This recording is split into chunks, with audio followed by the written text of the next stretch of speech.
दादा हीरा सिंह मरकाम की विचारधारा जिंदाबाद, दादा हीरा सिंह मरकाम की विचारधारा जिंदाबाद, गोंडवाना गणतंत्र पार्टी जिंदाबाद। दादाजी के सपनों को मंजिल तक पहुंचाएंगे, दादाजी के सपनों को, दादाजी के सपनों को। धन्यवाद, बहुत बहुत धन्यवाद। जय शिवा। आज के दिन गोंडवाना समग्र विकास क्रांति आंदोलन महानायक दादा हीरा सिंह मरकाम पुस्तक के रचयिता माननीय मनोज गोंड जी। सर्वप्रथम तो मैं दादा हीरा सिंह मरकाम जी के चरणों में सादर सेवा जोहार अर्पित करता हूँ, अपना नमन करता हूँ, अपना वंदन करता हूँ। और यहाँ पे उपस्थित मातृशक्ति, पितृशक्ति, छात्र नौजवान दोस्तों और सभी सगा समाज को, ये बलिया गोंड राजा बलि की धरती बलिया से आया हुआ ये अरविंद गोंडवाना सादर सेवा जोहार करता है। सम्मानित सदा सज्जनों, जिस महापुरुष की आज प्रथम पुण्यतिथि है वो कोई साधारण मानव नहीं थे। दादा हीरा सिंह मरकाम जी हम पूरे समुदाय को, जो दूसरे समाज के लोग हमें गोंडवा कहकर पुकारते थे तिरस्कार के रूप में, दादा ने हमें सम्मान से गोंडवाना के रूप में प्रस्तुत करके पूरे दुनिया में गोंडवाना की डंका को बचाने का काम किया, पताका को फहराने का काम किया। और जब गोंडवाना आता है तो हाथी पर दहाड़ता हुआ शेर का बोध होता है। हम लोग कोई साधारण लोग नहीं हैं, यह दादा मरकाम जी ने हम लोगों को बताने का काम किया, गोंडवाना का इतिहास और भूगोल बताने का काम किया। और इतिहास से सीधे संबंध राज्य सरकार का होता है। इतिहास से प्रेरणा मिलती है, प्रेरणा से सोच बनती है, सोच से ताकत आती है, और यही ताकत एक दिन शासक बना देती है। तो दादाजी ने हमें अध्ययन आंदोलन करने के लिए, पठन पाठन पर ध्यान देने के लिए बताया। हम सगा समाज के पास अब खोने के लिए कुछ नहीं है, हम सगा समाज के पास अब खोने के लिए कुछ नहीं है, लेकिन शिक्षा और संगठन के बल पे, शिक्षा और संगठन के ताकत पे जीतने के लिए है पूरी दुनिया जीत सकते हैं। साथियों, विकास के दो ही रास्ते, शिक्षा और संगठन। और आने वाली पीढ़ियों को हम क्या देकर जाएंगे, आने वाली पीढ़ियों के लिए हम कौन सा रास्ता प्रशस्त करेंगे, ये दादाजी ने हमें बता दिया। हर इस दुनिया में हर व्यक्ति का जन्म इस धरती पे 60, 70, 80 वर्ष के लिए हुआ, और इतने ही समय में हमें आने वाली पीढ़ियों के लिए कुछ करके जाना। आज विदा जो करने आए कलो विदा हो जाएंगे, हम हैं खड़े कतारों में बारी बारी से आएंगे। बंधु विदाई की यह बेला कल का बोध कराती है, आने वाली घड़ियां ऐसी मन उदास कर जाती हैं, मन उदास कर जाती हैं। छोड़ नीड़ पुराना चिड़िया फिर न नीड़ बनाती है, आने वाली घड़ियां ऐसी मन उदास कर जाती हैं। तो जब हम किसी को विदाई देते हैं तो दादाजी ने ऐसा महसूस नहीं होता कि दादाजी आज मंच पे नहीं है, दादाजी हमारे बीच में नहीं है। दादाजी कण कण में विद्यमान है, इस सितारों में, आकाश में जगाते हुए सितारों के रूप में विद्यमान है। दादाजी हर जगह से हमको देख रहे हैं, हम महसूस करते हैं कि दादाजी हम लोगों के बीच में है, कण में विद्यमान है। तो दादाजी के संघर्षों से प्रेरणा लेकर के और उनका जो गोंडवाना गणतंत्र का जो सपना था उसे पूरा करने की जरूरत है। गोंडवाना क्या है, हमारी पार्टी का नाम क्या है, गोंडवाना गणतंत्र पार्टी। पार्टी का नाम है गणतंत्र पार्टी, और इसके सामने गोंडवाना लगा, अर्थात ये गोंडवाना की धरती पे वास्तविक और सच्चा गणतंत्र की स्थापना करना ही दादाजी का मिशन था और हम लोगों का भी मिशन है। आजादी, लोकतंत्र और गणतंत्र की सार्थकता यही है। आजादी, लोकतंत्र और गणतंत्र की सार्थकता यही है कि हर आदमी को काम मिले, हर आदमी को भरपेट खाना और समुचित इलाज की गारंटी सहित सामाजिक न्याय, आर्थिक न्याय और मूलभूत आवश्यकताओं की पूर्ति। यदि समाज का कोई एक भी व्यक्ति इससे वंचित रहता है तो इस आजादी, लोकतंत्र और गणतंत्र का कोई माने मतलब नहीं रहता। इसलिए भारत जैसे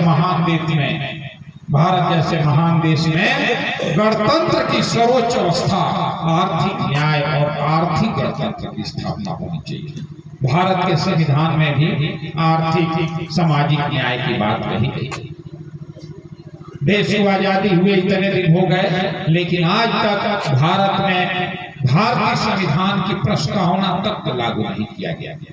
इस देश की आजादी में अगर सबसे ज्यादा किसी ने खून बहाया, इस देश की आजादी में अगर सबसे ज्यादा किसी ने कुर्बानी दी तो ये आदिवासी समुदाय के लोगों ने दिया। हम 1290 से ही हर रूप में लड़ते रहे, विदेशियों से लड़े, फ्रांसीसियों से लड़े, पुर्तगालियों से लड़े, मुगलों से लड़े, अंग्रेजों से लड़े, और वो संघर्ष आज भी किसी न किसी रूप में जारी है। आजादी के दौरान 1857 में शंकर सारनाथ साहब के रूप में आप अंग्रेजों द्वारा जिंदा तोप से उड़ाए गए। बिरसा मुंडा के रूप में आपने शहादत दी। बाबूराव शेरवाटे, वीर नारायण सोना खान, ऐसे अनगिनत हजारों नाम हैं, जाने अनजाने कितने आदिवासियों ने कुर्बानी दी। और जब देश आजाद होता है तो हमारे साथ आज भी द्वयम दर्जे का व्यवहार किया जाता है। ये धरती हमारी है, ये मातृभूमि हमारी है, ये गोंडवाना लैंड हमारा है, और हमारे ही देश में हमारा उत्पीड़न। इसलिए साथियों, हमें गोंडवाना की जंजीर को मजबूत बनाने की जरूरत है। दिन प्रतिदिन हमें खुशी भी है कि गोंडवाना की जंजीर मजबूत हो रही है। एक कड़ी दूसरे कड़ी से जुड़ करके एक मजबूत ताकत के रूप में हम लोग पूरे भारतवर्ष में संगठित होने का काम कर रहे हैं। और सिर्फ आदिवासी ही नहीं, हर समुदाय के लोग संगठित होने का काम कर रहे हैं।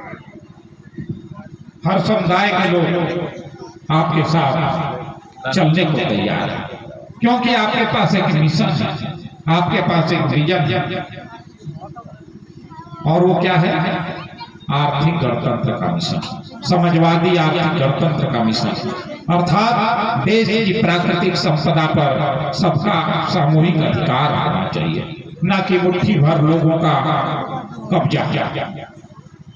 हर 18 वर्ष के नौजवान का नाम मतदाता सूची में दर्ज होता है कि वो वोट देगा, लेकिन उस 18 वर्ष के नौजवान की जो मूलभूत आवश्यकता है, रोटी, कपड़ा, मकान, चिकित्सा, शिक्षा, सुरक्षा, इसके बाद सरकार के पास कोई युवा नीति नहीं।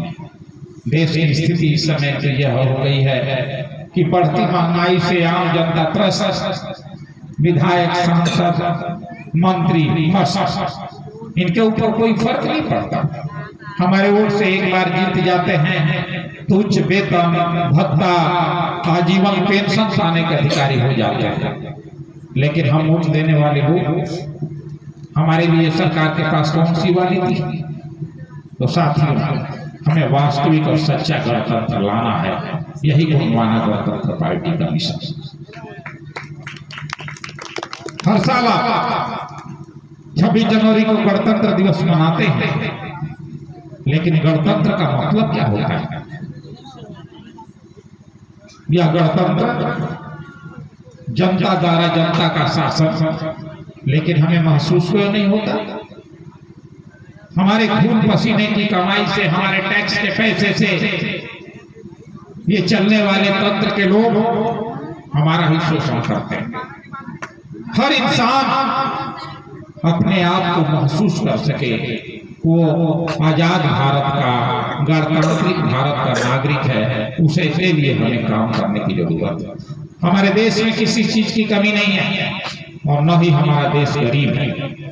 इसी गोंडवाना भूमि में, गोंडवाना राज्य में सोने के सिक्के चला करते थे, और आज गोंडवाना की क्या स्थिति इन लोगों ने बना के छोड़ दिया है। सोना, चांदी, अभ्र, तांबा, पीतल, जितनी भी खनिज संपदा है, सब गोंडवाना के पहाड़ियों से प्राप्त होती है। गोंडवाना धनवान है।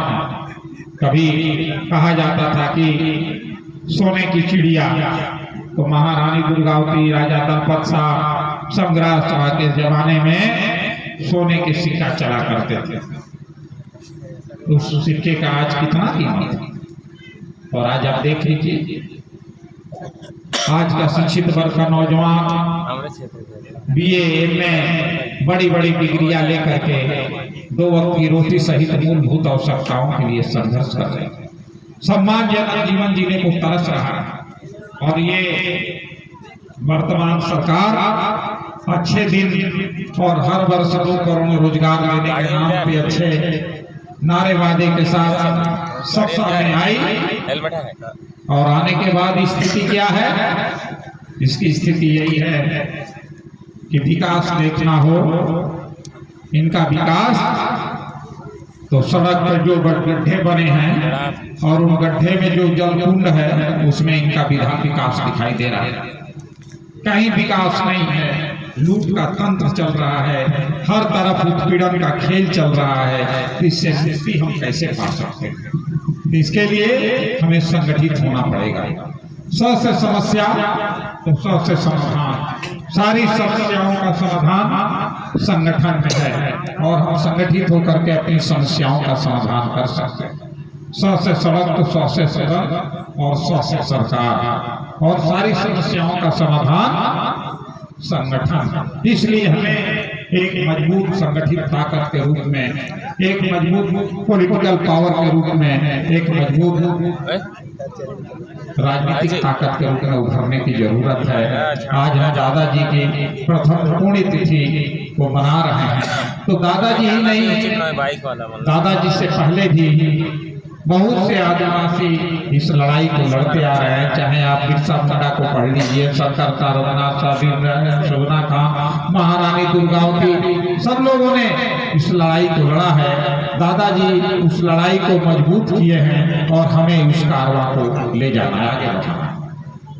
सपोज करिए कि आज इस व्यवस्था से जो हम लोग जूझ रहे हैं, आज शंकर साहब, रघुनाथ साहब, नीलांबर खरवार, पीतांबर खरवार, बाबूराव शेरपा के शहीद, जितने भी शहीद हैं, आज जिंदा होते और आज की व्यवस्था से जूझ रहे होते तो क्या करते? आखिर में कब तक हम इन्हीं क्रांतिकारियों के भरोसे रहेंगे? दादाजी के ही भरोसे कब तक रहेंगे? हमारे अंदर भी तो उन्हीं का अंश है। हमें उनकी जलाई मसाल को थाम करके आगे बढ़ने की जरूरत है, और उनके विचारधारा को जन जन तक, गांव में, गलियों में, फूस की झोपड़ियों में रहने वाले करोड़ों लोगों में क्रांति की उस मसाल को आगे बढ़ाने की जरूरत है। उनके विचारधारा को पहुंचाने की जरूरत है। तब जाकर के वास्तविक और सच्चा गणतंत्र का निर्माण होगा, और एक मनुष्य द्वारा दूसरे मनुष्य का शोषण पर रोक लग सकती है। तो दादाजी का यही संदेश है, और दादाजी का पुण्यतिथि मनाने का मतलब ही है कि उनके विचारों को हम आत्मसात करें, उनके विचारों को अपने जीवन में उतारें, और उनके विचार को आगे बढ़ाने का शपथ लें, संकल्प लें। और आज के दिन ये जो मनोज गोंड जी द्वारा ये जो पुस्तक का विमोचन किया गया है, इसमें बड़े ही सुंदर शब्दों में और बड़े ही ठोस में दादाजी के विचारों को संकलित किया गया है। और हमें आशा ही नहीं, पूर्ण विश्वास है कि हमारी युवा पीढ़ी इस पुस्तक से दादाजी के संघर्षों से रूबरू होने का काम करेगी, और इनसे प्रेरणा लेकर के दादाजी के मार्ग पर चलते हुए और उनके मिशन को, उनके सपनों को पूरा करने का काम करेगी। तो साथियों, मैं ज्यादा आपका समय नहीं लूंगा। इन शब्दों के साथ, बहुत कम शब्दों में अपनी बात को इन शब्दों के साथ अब पूरा करूंगा कि गोंडवाना के वारिस हरदम रहेंगे जिंदा, दादा हीरा सिंह मरकाम जी के वारिस हरदम रहेंगे जिंदा। जैसे नभ के सितारे मिटते कभी नहीं हैं। ऐ मेरे वतन के लोगों, ऐ गोंडवाना के लोगों, ऐ दादा हीरा सिंह मरकाम के अनुयायियों, आप ही हैं वो सितारे। सब एक नभ के नीचे, कोई अलग नहीं है, कोई अलग नहीं है, हम सब एक हैं। बोलिए नारा, हम सब एक हैं, हम सब एक हैं। दादा हीरा सिंह मरकाम की विचारधारा जिंदाबाद, दादा हीरा सिंह मरकाम की विचारधारा जिंदाबाद, गोंडवाना गणतंत्र पार्टी जिंदाबाद। दादाजी के सपनों को मंजिल तक पहुंचाएंगे, दादाजी के सपनों को, दादाजी के सपनों को। धन्यवाद, बहुत बहुत धन्यवाद। जय शिवा, जय बड़ादेव, जय गोंडवाना, राज करेगा गोंडवाना। दादा हीरा सिंह मरकाम की विचारधारा जिंदाबाद। धन्यवाद।